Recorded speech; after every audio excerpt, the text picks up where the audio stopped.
नमस्कार दोस्तों, स्वागत है आप सभी का द काउंसिल आईएएस के इस ऑनलाइन प्लेटफॉर्म पर। डेली करंट अफेयर की क्लास आपकी शुरू हो गई, तो आप लोग जल्द से ज्वाइन हो जाएं और इस क्लास को आप लोग शेयर भी कर दें और कमेंट आप करते रहें अपने मित्रों को भी, जो लोग यूपीएससी की या यूपीपीसीएस या किसी भी एग्जाम की तैयारी कर रहे हैं वो लोगों को जोड़िए इसमें, अधिक से अधिक लोगों को चैनल का। हमारी संस्थान की तरफ से यूपी पीसीएस क्रैश कोर्स शुरू हुआ है, जो 2022 पीसीएस प्री को टारगेट करके शुरू किया गया है। ये जो है कि कोर्स स्टार्ट हो चुका है और क्लासेस पे लगातार लाइव चल रही हैं। आपको जो लोग भी जीएस का संपूर्ण कोर्स करना चाहते हैं, मिनिमम पैसे पर मात्र 2499 रुपए में ये कोर्स ज्वाइन कर सकते हैं। 6 महीने तक आपको ये क्लास देखने की सुविधा होगी। हालांकि ये क्लास मई लास्ट तक समाप्त हो जाएगी, लेकिन आपको वीडियो ये देखने की सुविधा जो है 6 मंथ तक होगी। यानी जिस दिन से क्लास शुरू हुई उस दिन से लेकर के 6 मंथ तक आपको होगी। सारी क्लासें आपकी कंप्लीट हो जाएंगी उसमें, तो आप लोग ज्वाइन कर सकते हैं। ऑफलाइन बैचेज भी हमारे यहाँ स्टार्ट हो गए हैं। द काउंसिल सिविल सर्विसेज जो सैकड़ों आईएएस पीसीएस देने के लिए विख्यात है, यहाँ जानी गई है, वहाँ ऑफलाइन बैचेज भी ममकोटगंज पर जो है स्टार्ट हो गई। आप लोग आकर के यहाँ पर एडमिशन ले सकते हैं और अपने लक्ष्य को सार्थक कर सकते हैं। तो ये जो डेली करंट अफेयर की क्लास है, ये एमआईक्यू की सीरीज है, यानी मोस्ट इंपॉर्टेंट क्वेश्चन की सीरीज चल रही है, जो यूपीएससी, यूपीपीसीएस और अदर स्टेट पीसीएस के साथ साथ अन्य प्रतियोगी परीक्षाओं के लिए बहुत ही इंपॉर्टेंट है। और हमारी संस्थान की तरफ से इस क्लास की जो है कि क्वेश्चन और विस्तृत व्याख्या का पीडीएफ आपको मैगजीन के रूप में द काउंसिल सिविल सर्विसेज के टेलीग्राम चैनल पर मिल रही है, जिसका लिंक आपको डिस्क्रिप्शन बॉक्स में दिया हुआ है। आप वहां से जा करके हमारे टेलीग्राम चैनल को ज्वाइन कर सकते हैं। तो शुरू करते हैं। आज का जो हमारा पहला क्वेश्चन है, आपको स्क्रीन पर दिख रहा है। पहला क्वेश्चन कह रहा है कि हाल ही में निम्नलिखित में से कौन सा शहर प्रसंस्कृत स्टील स्लैग से सड़क बनाने वाला पहला भारतीय शहर बना है? ध्यान से देखिएगा कि हाल ही में निम्नलिखित में से कौन सा शहर प्रसंस्कृत स्टील स्लैग से सड़क बनाने वाला पहला भारतीय शहर बना है? ए है सूरत, बी है चंडीगढ़, सी है लखनऊ और डी है शिलांग। तो हाल ही में आप देखेंगे जो है गुजरात का सूरत शहर जो है, ये प्रसंस्कृत स्टील स्लैग से सड़क बनाने वाला पहला भारतीय शहर बन गया है। तो भारत का पहला शहर है सूरत, जिसने प्रसंस्कृत स्टील स्लैग से सड़क बनाया है। अब ये सूरत आपको गुजरात में, जैसा कि पता होगा, ये स्थित है। और इस सड़क को आप देखेंगे केंद्रीय सड़क अनुसंधान संस्थान, वैज्ञानिक और औद्योगिक अनुसंधान परिषद, नीति आयोग, केंद्रीय इस्पात मंत्रालय और आर्सेलर मित्तल निप्पान स्टील द्वारा संयुक्त उद्यम परियोजना के रूप में विकसित किया गया। अब इस सड़क का निर्माण आप देखेंगे स्टील कचरे के टीले को स्टील स्लैग में परिवर्तित करके किया गया। किसमें परिवर्तित करके? तो स्टील कचरे के टीले को स्टील स्लैग में परिवर्तित करके किया गया है। अब ये जो सड़क बनाई गई है, ये 6 लेन की है। कितनी लेन की? 6 लेन की है। ये पूछ रहा है कि प्रसंस्कृत स्टील स्लैग से सड़क बनाने वाला पहला भारतीय शहर कौन सा बना है? तो ये सूरत होगा। तो इसका सही उत्तर क्या होगा? ए, यानी सूरत। देखिए आप, ये आपको सड़क दिखाई देगी इसमें। गुजरात का सूरत प्रसंस्कृत स्टील स्लैग से सड़क बनाने वाला पहला भारतीय शहर बन गया। और सड़क को केंद्रीय सड़क अनुसंधान संस्थान, वैज्ञानिक और औद्योगिक अनुसंधान परिषद, नीति आयोग, केंद्रीय इस्पात मंत्रालय, आर्सलेयर मित्तल निप्पान स्टील परियोजना के रूप में इसको विकसित किया गया। और निर्माण जो है इसका आप देखेंगे स्टील कचरे के टीले को स्टील स्लैग्स में परिवर्तित करके किया गया। और इस सड़क की 6 लेन आपको, जैसा कि मैंने बताया, दिखाई दे रही। बढ़ते हैं नेक्स्ट क्वेश्चन, जो हमारा सेकंड नंबर क्वेश्चन है। सेकंड नंबर क्वेश्चन कर रहा है कि निम्नलिखित कथनों पर विचार कीजिए। निम्नलिखित कथनों पर आपको विचार करना है। पहला कथन है कि राष्ट्रीय समुद्री दिवस हर साल 5 अप्रैल को मनाया जाता है। ध्यान से देखिएगा, राष्ट्रीय समुद्री दिवस हर साल 5 अप्रैल को मनाया जाता है। और दूसरा है विश्व समुद्री दिवस सितंबर के अंतिम गुरुवार को मनाया जाता है। अब पूछ रहा है कि उपर्युक्त में से कौन सा या से कथन सत्य है या है? केवल एक, केवल दो, एक और दो दोनों, न तो एक और न ही दो। तो आपको ये क्वेश्चन दिख रहा है। तो अगर हम बात करें राष्ट्रीय समुद्री दिवस की, पहले तो राष्ट्रीय समुद्री दिवस प्रत्येक वर्ष आप देखेंगे 5 अप्रैल को मनाया जाता है। अब ये जो दिवस मनाया जाता है 5 अप्रैल को, आप देखेंगे 5 अप्रैल 1919 को बॉम्बे से लंदन के लिए एक जहाज रवाना हुई थी।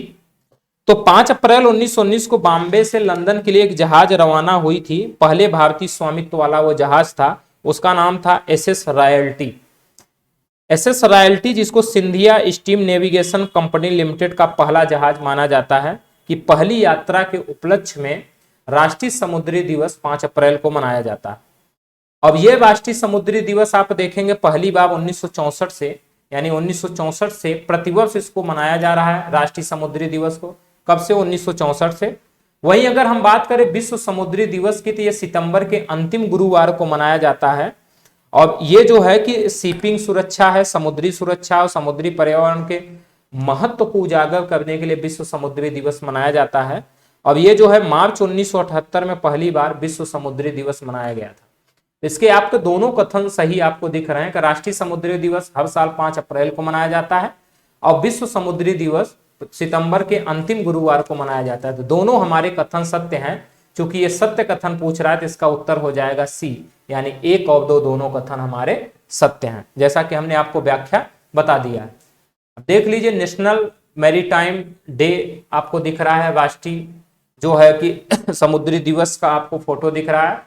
5 अप्रैल 1919 को बॉम्बे से लंदन के लिए रवाना हुए पहले भारतीय स्वामित्व वाले जहाज एसएस रॉयल्टी, यानी Scindia steam navigation company limited का पहला जहाज, की पहली यात्रा के उपलक्ष्य में राष्ट्रीय समुद्री दिवस हर साल 5 अप्रैल को मनाया गया जाता है। राष्ट्रीय समुद्री दिवस को 1964 से प्रतिवर्ष मनाया जा रहा है। विश्व समुद्री दिवस सितंबर के अंतिम गुरुवार को मनाया जाता है और मार्च 1978 में पहली बार विश्व समुद्री दिवस मनाया गया था। नेक्स्ट आपके सामने क्वेश्चन ये रहा, तीसरा नंबर क्वेश्चन कर रहा है कि हाल ही में निम्नलिखित में से किस संस्था द्वारा मंथन आइडियाथॉन लॉन्च किया गया है? तो किस संस्था द्वारा किया गया, ऐसा पूछा जा रहा है मंथन आइडियाथॉन। ऑप्शन है नीति आयोग, बी है सेबी, सी है विश्व बैंक और डी है परिवहन विभाग। तो आपको बता दें कि हाल ही में सेबी के अध्यक्ष जो हैं माधवीपुरी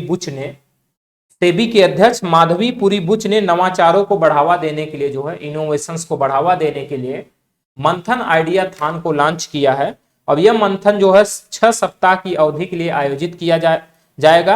अब इसका आयोजन आप देखेंगे सेबी द्वारा किया जा रहा है, लेकिन इसमें एनएसई और बीएसई आप देखेंगे, सीडीएलएस देखेंगे, एनएसडीएल देखेंगे, इन सारे लोगों को सहयोग से इसको सेबी द्वारा मनाया जा रहा है। तो सेबी द्वारा इसका आयोजन किया जा रहा है, तो इसका सही उत्तर हो जाएगा बी, यानी सेबी।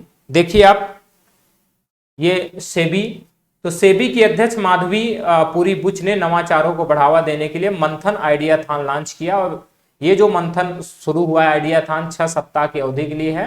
अब आयोजन सेबी द्वारा एनएससी, बीएससी, सीडीएसएल, एनएसडीएल, सीएएमएस आपको दिख रहा है और उसके बाद आप देखेंगे के फिनचेक और एमसीएक्स और लिंकेल टाइम के द्वारा इसको जो है कि इसके सहयोग से मनाया जा रहा है, इसका आयोजन किया गया है।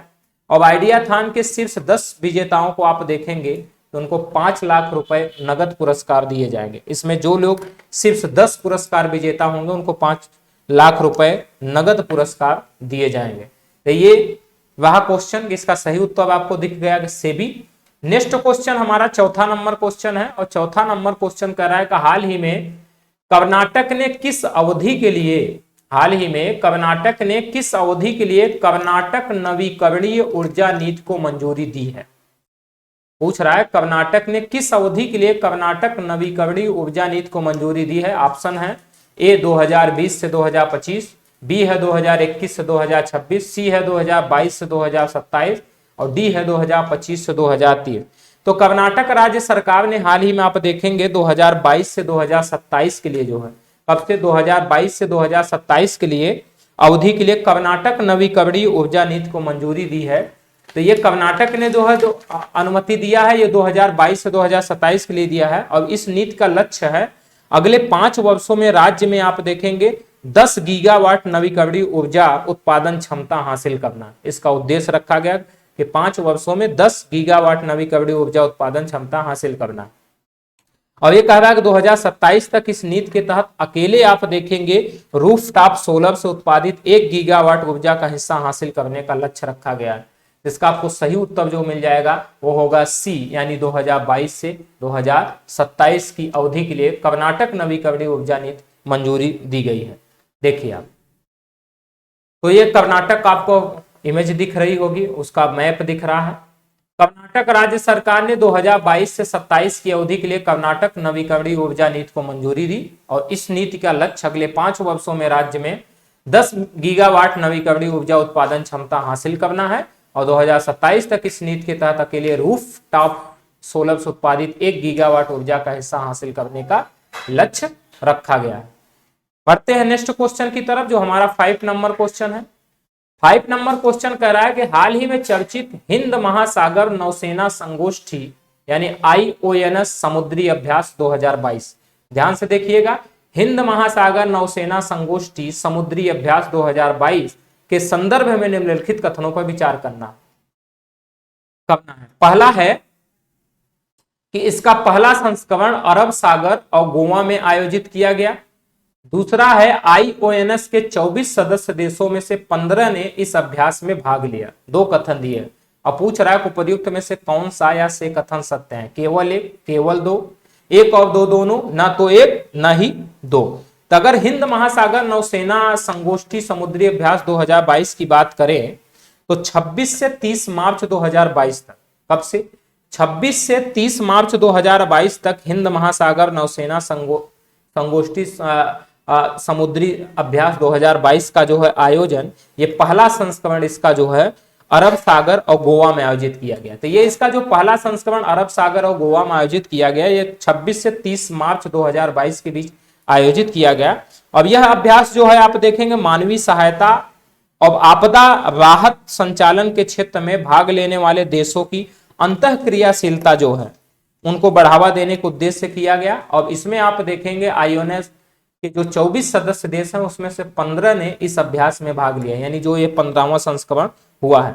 अगर बात करें इसमें तो Bharat, Australia, France, Bangladesh, Maldives, Indonesia, Mozambique, Mauritius, Qatar, Oman, Sri Lanka, Singapore, UAE, Thailand और UK की नौसेनाओं ने इसमें भाग लिया है, आप देखेंगे। और अगर हम बात करें कुछ अन्य चीजों की तो IONS की अगर स्थापना की बात करें तो 2007 में इसकी स्थापना हुई थी और इसकी पहली संगोष्ठी आप वैसे देखेंगे IONS की तो वो 2008 में आयोजित की गई थी। और इसमें आप देखेंगे तो अन्य लोग इसके जो सदस्य हैं 24 का, उनको आपको नाम भी पता होना चाहिए, जैसे कि भारत है, बांग्लादेश है, मालदीव है, सेशल्स है, पाकिस्तान है, ईरान है, श्रीलंका है, सऊदी अरब है, ओमान है, फ्रांस है, आपको दिखेगा UAE है, मॉरिशस है, केन्या है, दक्षिण अफ्रीका है, मोजाम्बिक है। ये सारे देश जो है इनके सदस्य देश के रूप में है। क्योंकि ये पूछ रहा है कि इसका सही उत्तर कौन है, तो ये दोनों हमारे कथन सत्य हैं, तो इसका सही उत्तर हो जाएगा सी, यानी 1 और 2 दोनों हमारे कथन सत्य हैं। देखिए ये आपको नौसेना का दिख रहा होगा कि 26 से 30 मार्च 2022 तक हिंद महासागर नौसेना संगोष्ठी समुद्री अभ्यास 2022 का पहला संस्करण अरब सागर और गोवा में आयोजित हुआ। अब इसके 24 सदस्य देशों में 15 ने इसमें भाग लिया और इसकी स्थापना 2007 में हुई थी और पहली संगोष्ठी 2008 में आयोजित की गई थी। बढ़ते हैं नेक्स्ट क्वेश्चन की तरफ, जो हमारा 6 नंबर क्वेश्चन है। 6 नंबर क्वेश्चन कह रहा है विश्व ऑटिज्म दिवस कब मनाया जाता है? 25 मार्च, 28 मार्च, 30 मार्च, 2 अप्रैल। तो आपको बता दें विश्व ऑटिज्म दिवस प्रत्येक वर्ष 2 अप्रैल को मनाया जाता है और इस दिवस को 2007 में संयुक्त राष्ट्र महासभा द्वारा नामित किया गया था। 2007 में संयुक्त राष्ट्र महासभा द्वारा नामित किया गया था और संयुक्त राष्ट्र के 7 आधिकारिक स्वास्थ्य विशिष्ट दिनों में से एक है। संयुक्त राष्ट्र के जो 7 आधिकारिक जो है स्वास्थ्य विशिष्ट दिन है उनमें से एक ये माना जाता है। अब अगर बात करें इस ऑटिज्म रोग की, तो एक ऑटिज्म जो है कि विकासात्मक विकार है जिसमें प्रभावित व्यक्ति आप देखेंगे सामाजिक संपर्क और संचार की कठिनाइयों का सामना करता है। इसमें आप देखेंगे प्रतिबंधित और दोहरावदार जैसा व्यवहार जो है उसमें लक्षण दिखाई देंगे, प्रमुख इसकी विशेषता है। अब अगर बात करें 2015 तक तो दुनिया भर में ऑटिज्म से लगभग 24.8 मिलियन लोग प्रभावित थे। अब यह जो रोग होता है महिलाओं की अपेक्षा आप देखेंगे पुरुषों में अधिक होता है। तो विश्व ऑटिज्म दिवस जो है 2 अप्रैल को मनाया जाता है। तो आपको ये दिख रहा है कि ऑटिज्म अवेयरनेस डे आपको दिख रहा है। विश्व ऑटिज्म दिवस हर साल 2 अप्रैल को मनाया जाता है और इस दिन को 2007 में संयुक्त राष्ट्र महासभा द्वारा नामित किया गया। तो 7 आधिकारिक स्वास्थ्य विशिष्ट दिनों में से एक है, जैसा कि मैंने बताया आपको। 2015 तक रिपोर्ट का अगर देखेंगे तो 24.8 मिलियन लोग इससे प्रभावित दिखे और यह महिलाओं की तुलना में पुरुषों में अधिक पाया जाता है रोग। नेक्स्ट क्वेश्चन हमारा 7वां नंबर क्वेश्चन है। यह कह रहा है कि रेलवे के किस खंड ने पूरे क्षेत्र में 100% विद्युतीकरण पूरा कर लिया है? रेलवे के किस खंड ने पूछा जा रहा है। ऑप्शन है कोकण रेलवे, बी है उत्तर मध्य रेलवे, सी है भोपाल रेलवे और डी है लखनऊ रेलवे। तो हाल ही में आप देखेंगे कोकण रेलवे ने जो है पूरे क्षेत्र में 100% विद्युतीकरण को पूरा कर लिया है और इसने सतत विकास के लिए एक मानक स्थापित कर दिया है कोकण रेलवे ने। और कोकण रेलवे ने महाराष्ट्र के रोहा और कर्नाटक के ठाकुर के बीच कर्नाटक के ठोकुर के बीच अपने पूरे 741 किलोमीटर लंबे मार्ग पर आप देखेंगे इसने अपना विद्युतीकरण पूरा कर लिया। अब इस विद्युतीकरण जो परियोजना आई इसमें 1287 करोड़ रुपए इस परियोजना की लागत दिखाई गई। तो इसका सही उत्तर हो जाएगा ए यानी कोकण रेलवे। देखिए तो आपको ये कोकण रेलवे का एक किनारा आपको दिखाई दे रहा है, मैप दिखाई दे रहा है आपको कोकण रेलवे का। कोकण रेलवे ने पूरे क्षेत्र में 100% विद्युतीकरण पूरा किया और इसने सतत विकास के लिए मानक स्थापित किया। कोकण रेलवे ने महाराष्ट्र के रोहा और कर्नाटक के ठोकुर के बीच अपने पूरे 741 किलोमीटर लंबे मार्ग पर विद्युतीकरण का काम पूरा किया। कितना इनकम इसकी लागत आई है? 1287 करोड़ रुपए आई। देखिए नेक्स्ट क्वेश्चन है कि हाल ही में किस बैंक ने सिटी बैंक के भारतीय उपभोक्ता बैंकिंग कारोबार का अधिग्रहण किया? हाल ही में किस बैंक ने सिटी बैंक के भारतीय उपभोक्ता बैंकिंग कारोबार का अधिग्रहण किया? ए है भारतीय स्टेट बैंक, बी है पंजाब नेशनल बैंक, सी है बैंक ऑफ बड़ौदा और डी है एक्सिस बैंक। तो हाल ही में आप देखेंगे एक्सिस बैंक ने अमेरिकी बैंक सिटी ग्रुप के जो है अमेरिकी बैंक है सिटी ग्रुप के भारतीय उपभोक्ता बैंकिंग व्यवसायों का अधिग्रहण किया है। और इस बिक्री में आप देखेंगे क्रेडिट कार्ड, खुदरा बैंकिंग, धन प्रबंधन और उपभोक्ता ऋण के 12,325 करोड़ रुपए के व्यवसाय इसमें शामिल दिखेंगे। और इस बिक्री में आपको यह ध्यान रखना कि भारत में सिटी के संस्थागत ग्राहक व्यवसाय जो है इसमें शामिल नहीं है। तो इसका सही जो उत्तर हो जाएगा वो हो जाएगा डी यानी एक्सिस बैंक। देखिए आपको एक्सिस बैंक ने अमेरिकी बैंक सिटी ग्रुप के भारतीय उपभोक्ता बैंकिंग व्यवसायों का अधिग्रहण किया और बिक्री में क्रेडिट कार्ड, खुदरा बैंकिंग, धन प्रबंधन और उपभोक्ता ऋण के 12,325 करोड़ रुपए के व्यवसाय इसमें शामिल किया गया। और यह भी ध्यान रखना कि क्या नहीं शामिल किया गया। तो इस बिक्री में जो है आपको दिखेगा कि संस्थागत ग्राहक व्यवसाय शामिल नहीं है, आपको दिख रहा है। तो इसमें आपको दिख रहा होगा कि नहीं है। फिर नेक्स्ट क्वेश्चन हम लोगों का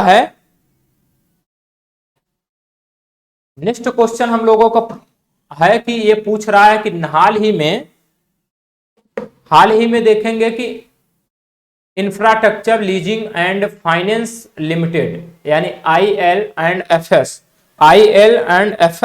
पूछ रहा है का अध्यक्ष किसे नियुक्त किया गया? ये पूछ रहा है। हाल ही में infrastructure leasing and finance limited का अध्यक्ष किसे नियुक्त किया गया है ये पूछ रहा है। ओम प्रकाश, CS राजन, सुशील चंद्र और एसके वर्मा आपको दिख रहे हैं, ऑप्शन में दिखाई दे रहे हैं। इनको आपको ध्यान रखना है कि क्या इसमें पूछ रहा है कि नियुक्त किया गया है। तो हाल ही में आप देखेंगे CS राजन को जो है infrastructure leasing and finance limited यानी IL&FS के अध्यक्ष के रूप में IL&FS का अध्यक्ष के रूप में नियुक्त किया गया। और वो इस सप्ताह जो है उदय कोटक का जो है कार्यकाल समाप्त होने के बाद पद ग्रहण करेंगे। तभी उदय कोटक जी इस पे वह रहे थे, अध्यक्ष के पद पर थे। अब उनका कार्यकाल समाप्त होने के बाद ये पद ग्रहण करेंगे CS राजन जी। और CS राजन को इस पद पर 6 महीने की अवधि के लिए नियुक्त किया गया। तो 6 महीने की अवधि के लिए इनको नियुक्त किया गया है। और उदय कोटक आप देखेंगे कोटक महिंद्रा बैंक के मुख्य कार्यकारी अधिकारी और प्रबंध निदेशक हैं, इनको ध्यान रखना। तो इसका सही जो उत्तर हो जाएगा वो होगा बी यानी CS राजन। देखिए आप, तो ये CS राजन की फोटो आपको दिखाई दे रही है। CS राजन को infrastructure leasing and finance limited IL&FS के अध्यक्ष के रूप में नियुक्त किया गया और ये इस सप्ताह उदय कोटक का कार्यकाल समाप्त होने के बाद पद ग्रहण करेंगे। और CS राजन को इस पद पर 6 महीने की अवधि के लिए किया गया। अब अगर उदय कोटक की बात करें तो कोटक महिंद्रा बैंक के मुख्य कार्यकारी अधिकारी और प्रबंध निदेशक हैं उदय कोटक जी। आज का लास्ट क्वेश्चन और 10वां क्वेश्चन हमारा ये है कि हाल ही में चर्चित अंतरराष्ट्रीय श्रम संगठन के संदर्भ में निम्नलिखित कथनों पर विचार कीजिए। पहला है कि हाल ही में गिलबर्ट F होंगबो को 11वें महानिदेशक के रूप में चुना गया है। और दूसरा है इसका मुख्यालय जिनेवा स्विट्जरलैंड में। और पूछ रहा है कि उपयुक्त में से कौन सा या से कथन सत्य है या है, केवल एक, केवल दो, एक और दो दोनों, न तो एक और न ही दो। ये आपको दिख रहा है। तो गिलबर्ट F होंगबो को देखेंगे हाल ही में अंतरराष्ट्रीय श्रम संगठन के 11वें महानिदेशक के रूप में चुना गया है और वह इस पद पर चुने जाने वाले पहले अफ्रीकी हैं ये गिलबर्ट F होंगबो जो इस पद पर चुने गए हैं। और 2007 से वह कृषि विकास का, अगर इनकी बात करें गिलबर्ट F होंगबो को, तो ये 2007 से कृषि विकास के लिए अंतरराष्ट्रीय कोष के अध्यक्ष के रूप में कार्यरत हैं। और 2008 से 2012 तक देखेंगे इन्होंने जो है टोंगो के प्रधानमंत्री के रूप में भी काम किया था 2008 से 2012 तक। अब अगर बात करें ये ILO की यानी अंतरराष्ट्रीय श्रम संगठन की, तो एक संयुक्त राष्ट्र एजेंसी है जिसकी स्थापना आप देखेंगे संयुक्त राष्ट्र के तहत अक्टूबर 1919 में हुई थी। तो अंतरराष्ट्रीय श्रम संगठन की स्थापना जो 1919 में हुई थी और इसमें आप देखेंगे 187 सदस्य देश हैं और इसका मुख्यालय आप देखेंगे जिनेवा में स्विट्जरलैंड में है। लेकिन आप देखेंगे इसके साथ ही दुनिया भर में इसके 40 क्षेत्रीय आपको कार्यालय भी दिखाई देंगे। इसका जो सही उत्तर हो जाएगा वो होगा C यानी दोनों हमारे कथन सत्य हैं। देखिए आप, तो इंटरनेशनल लेबर ऑर्गेनाइजेशन ILO यानी जो है अंतरराष्ट्रीय आपको श्रम संगठन दिख रहा है। तो गिलबर्ट F होंगबो को अंतरराष्ट्रीय श्रम संगठन के 11वें महानिदेशक के रूप में जो है नियुक्त किया गया। वह इस पद पर चुने जाने वाले पहले अफ्रीकी हैं। 2017 से वह कृषि विकास के लिए अंतरराष्ट्रीय कोष के अध्यक्ष भी रहे हैं और 2008 से 2012 तक उन्होंने टोंगो के प्रधानमंत्री के रूप में भी काम किया है। और फिर देखेंगे ILO एक संयुक्त राष्ट्र एजेंसी है जिसकी स्थापना संयुक्त राष्ट्र के तहत अक्टूबर 1919 में किया गया। 187 सदस्य देश है। इसका मुख्यालय जो है आपको दिखा जिनेवा स्विट्जरलैंड में दिखा, लेकिन दुनिया भर में इसके 40 क्षेत्रीय कार्यालय भी आपको दिखाई देंगे। इस तरह से आज के ये क्वेश्चन हमारे रहे। अब आप लोग बने रहें इसी तरह और क्लास को आप शेयर भी कर दें ताकि और लोग भी इसमें जुड़ जाएं। ये क्लास बहुत ही इंपॉर्टेंट है। तो आप लोग सफल हों इसी शुभकामनाओं के साथ। Thank you.